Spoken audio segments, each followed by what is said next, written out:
Profesor, que tenga usted un muy buen día.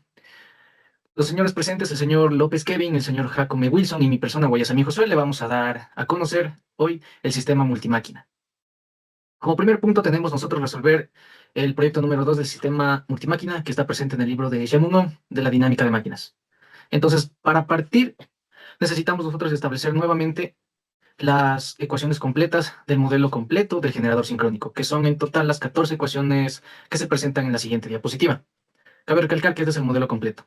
Ahora, nuestro análisis de estabilidad en sistemas multimáquina se fundamenta en la correcta selección del modelo matemático de los generadores. Un generador sincrónico es un dispositivo físico complejo con múltiples circuitos eléctricos y mecánicos. Para estudiar si las máquinas mantienen el sincronismo tras una falla, no podemos modelar cada parte. Debemos seguir un modelo que capture la dinámica relevante, sin un costo alto computacionalmente. Estamos hablando del procesamiento de datos en un software, en este caso MATLAB. Entonces, empezando el modelo transitorio. Es el núcleo de nuestro estudio. Este modelo está diseñado para analizar fenómenos en la escala de los segundos, que es el tiempo que tardan las oscilaciones de potencia y el ángulo en estabilizarse o diverger. Físicamente, este modelo se centra en la dinámica del devanado de campo. Asume que los campos del flujo magnético no son instantáneos debido a la gran inductancia de este devanado. Matemáticamente, representamos esto mediante un voltaje interno, detrás de una reactancia transitoria. Las ecuaciones diferenciales claves aquí son las ecuaciones de oscilación, que determinan la aceleración del rotor basándose en el desbalance entre el torque mecánico y el eléctrico. Y también las ecuaciones de flujo, que se calculan cómo varían el voltaje interno en función de la excitación y la reacción de la reactancia. Ahora con el modelo subtransitorio. Para entender la validez de este modelo y el modelo anterior, debemos compararlo. Esta representación es la física compleja y más detallada de la máquina en los primeros milisegundos tras una falla. Estamos hablando del periodo subtransitorio, es muy corto. La diferencia física es la inclusión de los devanados de amortiguamiento. Estos circuitos en el rotor que reaccionan violentamente ante cambios bruscos de flujo, induciendo corrientes altas para oponerse al cambio del flujo. Tanto para el modelo anterior transitorio y subtransitorio se determinan también constantes de tiempo, que son las que determinan cuánto dura cada periodo subtransitorio que, como se lo mencionó, dura milisegundos y el transitorio ya es en el orden de los segundos. Esto basándonos claramente en las ecuaciones anteriores, las 14 primeras ecuaciones. De manera resumida se pueden observar en la siguiente imagen todas las ecuaciones que se toman para el modelo transitorio y también para el modelo subtransitorio. También como se las pueden observar aquí. Ahora, el modelo del sistema multimáquina. Este es un modelo complejo que ya incluye dos generadores y un sistema de barras. Los generadores dinámicos, cada máquina, generador uno y 2, se resuelve con sus propias ecuaciones diferenciales, incluyendo sistemas de excitación. La red, que es en sí las barras, y la red de transmisión, las cargas se modelan algebraicamente mediante una matriz de admitancias, que es la conocida Y de barra. Tenemos los nodos pasivos y conectados matemáticamente, como se puede observar en el modelo de admitancias, y esto se asume una transmisión de potencia instantánea. El paso crítico para cada generador se resuelve sus ecuaciones bajo el propio eje de referencia Q y D mediante la transformada de Park. Sin embargo, la red tiene una referencia común. En cada paso de cálculo, el modelo toma los voltajes de las máquinas, aplicando la misma transformada. Procedemos ahora con la explicación de cálculos. Bueno, yo les voy a explicar la parte de cálculos. Eh, para esta parte nosotros tenemos unos datos del sistema, en el cual tenemos una S base y un voltaje base. También tenemos una condición de presión en terminales, lo que opera en ambos generadores, que sería un voltaje en terminales de 1 por unidad, con un valor de 0, y una S generada de 0.8 más J 0.6 en por unidad, eso generado. También de esto, nosotros, como se puede ver en la pantalla, podemos sacar una corriente con un módulo y un ángulo por unidad. Bueno, ahora nosotros vamos a convertir los parámetros del generador uno y del generador 2 para que, para que se puedan operar como se puede observar abajo, en los distintos casos. Bueno, nosotros comenzamos con una constante, básicamente tenemos una S nominal del generador uno que es 920.35 megavoltamperios. Para sacar esta constante del factor de conversión, básicamente tenemos que dividir la base para la S nominal y nos da un resultado, como se puede ver en la pantalla. Ya, ahora nosotros de los datos que ya teníamos la resistencia del estator, la XD y XQ. Básicamente eso nosotros multiplicamos por el factor de conversión y nos da unos nuevos valores. Ya. Y lo mismo para el generador 2 como se puede observar en pantalla, así que, bueno, es un poco redundante volverles a explicar eso. Bueno, ahora vamos a hacer el desarrollo matemático por caso. En el caso uno básicamente nosotros tenemos un caso base, donde la configuración del generador uno es el Z1 y la configuración del generador 2 es el Z1 también. La equitación es fija, es decir, manual.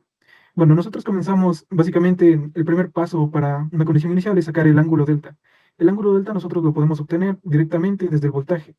Entonces, como se puede observar en pantalla, mediante la siguiente fórmula reemplazamos los datos, obtuvimos un voltaje que tenía parte real e imaginaria, sacamos el arco tangente y nos salió un ángulo en grados, el cual también a un lado se puede ver que está en radianes. Ya.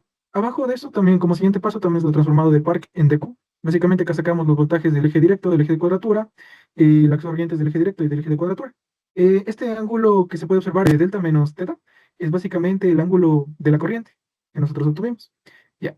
Ahora nosotros también vamos a sacar como último paso el ángulo, básicamente el voltaje de campo. El voltaje de campo por la fórmula que se puede observar en pantalla, al cual nos vemos que nos da un 2.668 en por unidad. En el caso 2, básicamente también tenemos que es la misma configuración, es igual al caso 1, por lo cual, bueno, en este caso la única diferencia es que se active el ABR. Bueno, comenzamos calculando el voltaje de referencia, ya que el resto, por lo que es igual al caso 1, va a ser lo mismo. Entonces, en estado estacionario nosotros tenemos básicamente que con la fórmula que se encuentra ahí abajo, que K es una constante, que básicamente después vamos a ver el valor, el voltaje de referencia menos el voltaje en terminales. De aquí despejamos el voltaje de referencia, como se puede observar, y ahí reemplazamos los valores y calculamos el voltaje de referencia con una K de 50, la constante. Bueno, en el caso 3, nosotros tenemos básicamente que el punto de operación se mantiene igual que en el caso 1, por lo cual se fuerza P y B en sus bordes. Básicamente dieron los mismos resultados. En el caso 4, básicamente nosotros tenemos ahí ya difieren las configuraciones de los generadores. En el caso del generador 1, se setió con la configuración 1, y en el caso del generador 2, se setió con la configuración 2. La Z1 ya se calculó en el caso 1, básicamente. Seguimos el mismo procedimiento para calcular el ángulo delta 2, como en el primer caso, y también los voltajes del eje directo, del eje de cuadratura, con las fórmulas que se pueden observar ahí en la pantalla. También el ángulo relativo de corriente, como calculamos en el caso del caso 1, y las corrientes del eje directo y del eje de cuadratura. También calculamos el voltaje de campo. Ahora vamos para la referencia de la ver. Básicamente el voltaje de referencia sería 1 más el 2.950 sobre 50, que básicamente es la K que nos da el de dato. Entonces esto tenemos un valor de 1.859 por unidad. Ya. 5 básicamente nosotros tenemos que es lo mismo al caso 4, se setearon las máquinas igual, por ende ya no vamos a volver a calcular los mismos datos que ya sacamos. En este caso las condiciones internas de campo son idénticas del caso 4.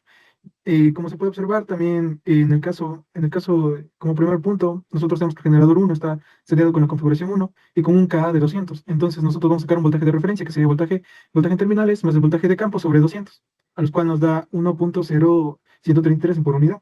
Y en el caso del voltaje 2, ya hemos calculado previamente con un KA igual de 50. Entonces nos dio el mismo resultado, que es 1.054. Con los datos que anteriormente sacamos, se procedió a setear los casos de simulación, a lo cual mi compañero les va a explicar las respuestas que obtuvimos simulándolo en el programa MATLAB y su herramienta Simulink. A continuación les vamos a presentar cómo nosotros utilizamos los ODA tanto para MATLAB y Simulink para generar el código y nuestros diagramas de bloques. Entonces, en el ejemplo del libro de Chen Mung, tenemos un sistema de potencia en el que consta de dos generadores que están conectados en paralelo, cada uno con su respectiva barra, a una barra que sería neutral, a la que están conectadas todas las demás barras y líneas de nuestro sistema de potencia, tanto la carga y nuestra barra infinita o barra slack. Entonces, para simplificar un poco la explicación, nosotros optamos por indicar nuestros diagramas de bloques en unas diapositivas. Entonces, lo primero que vemos aquí es un sistema completo que muestra el modelo de potencia, tanto para los dos generadores como para las barras que están conectados a este. Este es el bloque del generador 1 y por respectivo también es el mismo bloque para el generador 2 porque tienen las mismas condiciones. En este consta el estator, está modelado el estator, el rotor y también está modelado las partes de la excitatriz que constituyen para compensar cuando sea necesario. Este es el modelo y el diagrama de bloques de la excitatriz que se observa cómo la tensión media en los terminales del generador se comporta con una referencia generando un error que es procesado por el regulador automático de voltaje. Esta señal pasa por los bloques de ganancia y dinámica que representan el comportamiento del sistema de excitación hasta producir la corriente de campo aplicada en el rotor para compensar cuando sea necesario. En esta diapositiva tenemos el modelo rotor, tanto magnético como eléctrico, como también las partes amortiguadas. En esta diapositiva se representa el modelo eléctrico del generador sincrónico en los ejes D y Q, donde se calculan las tensiones terminales a partir de las fuerzas electromotrices internas y las corrientes del estator. Las ganancias modelan las reactancias y las resistencias, mientras que los sumadores combinan estos efectos para obtener las tensiones finales del generador. Por último, también se modela nuestra Y de barra, que es esencial para nuestros cálculos de flujo. En este caso vamos a demostrar cómo nosotros escribimos nuestro código de MATLAB para los 5 casos que tiene el proyecto. Y ahorita estamos en el caso 1, que es el caso base con una regulación de C. ¿Qué quiere decir este caso base? Que el generador trabaja con una excitación fija, por lo que el voltaje no se regula automáticamente. Ante cambios de cargas, el voltaje varía y la respuesta del sistema es lenta. Se usa solo como referencia. En este caso, para un análisis de estudio es excelente.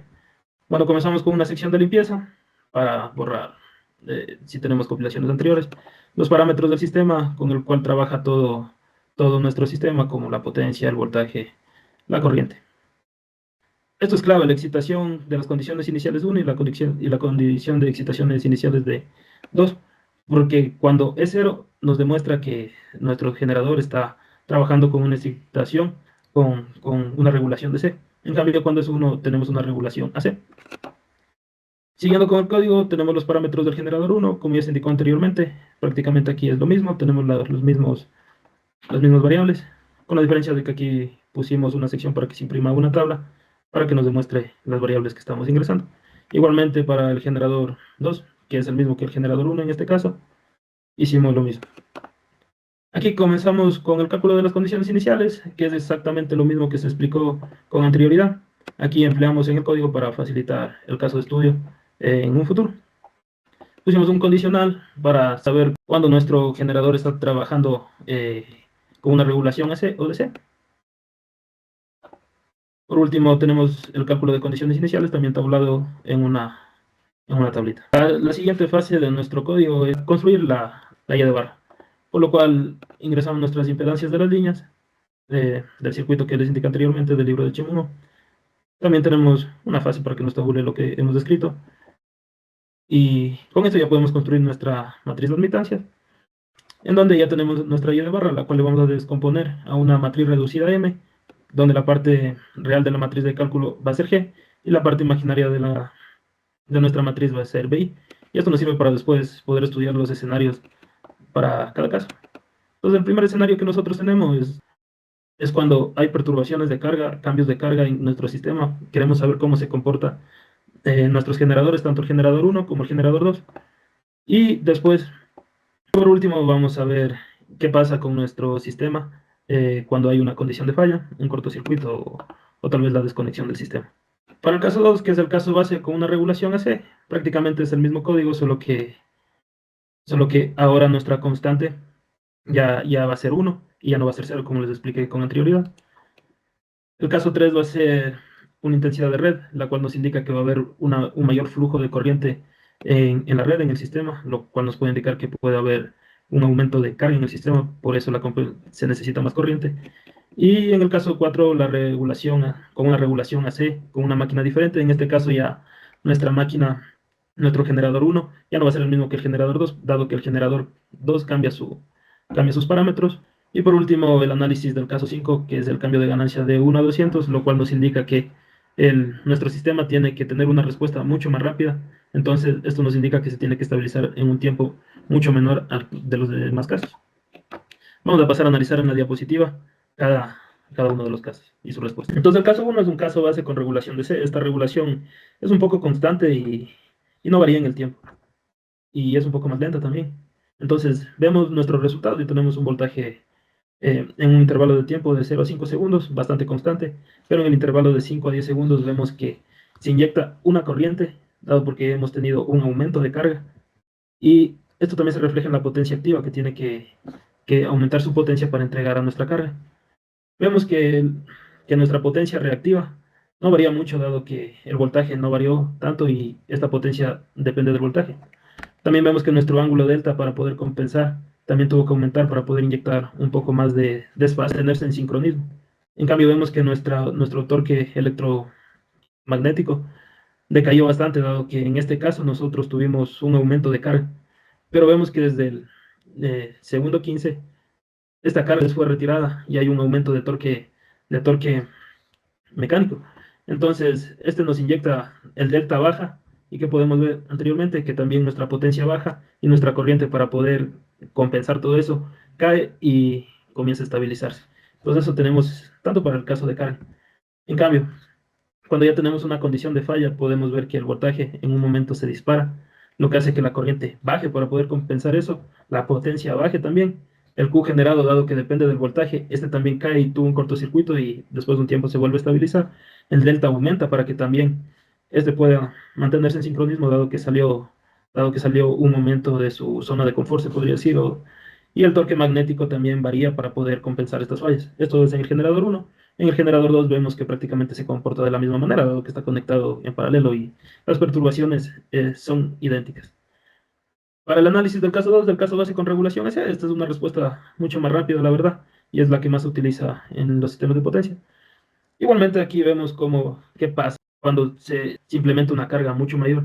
Vemos que la corriente aumenta, la potencia activa aumenta, y cuando se retira esta carga vemos cómo decrece la corriente para nosotros poder estabilizar el sistema. Lo mismo pasa con nuestra potencia generada activa. Dado que aquí no tenemos perturbaciones de voltaje, vemos que el Q generado, la potencia activa generada, no varía mucho, pero trata de compensarse, dado que sí por la variación mínima del cambio de voltaje. El delta aquí igual se comporta de manera similar. Al comienzo tiene que compensar y después trata de reducirse un poco para que el sistema se estabilice. El torque mecánico se comporta de igual manera. Cuando se aumentó la carga, decreció porque hubo un mayor esfuerzo en el rotor, pero después, una vez que se retiró esta carga, tuvo un disparo, o sea, comenzó a rotar más rápido porque ya no tenía esta fuerza de rozamiento que le detenga. Lo mismo pasó en nuestro generador 2. Y en cambio, cuando tuvimos una condición de falla, se portó prácticamente similar como en el caso 1. Cuando el voltaje aumentó, entonces necesitábamos que esto compense, la corriente cae, la potencia cae, trata de compensarse, en el tiempo se vuelve a estabilizar. ¿Qué pasa con la Q generada? La Q generada decae bastante, decrece bastante, dado que depende del voltaje.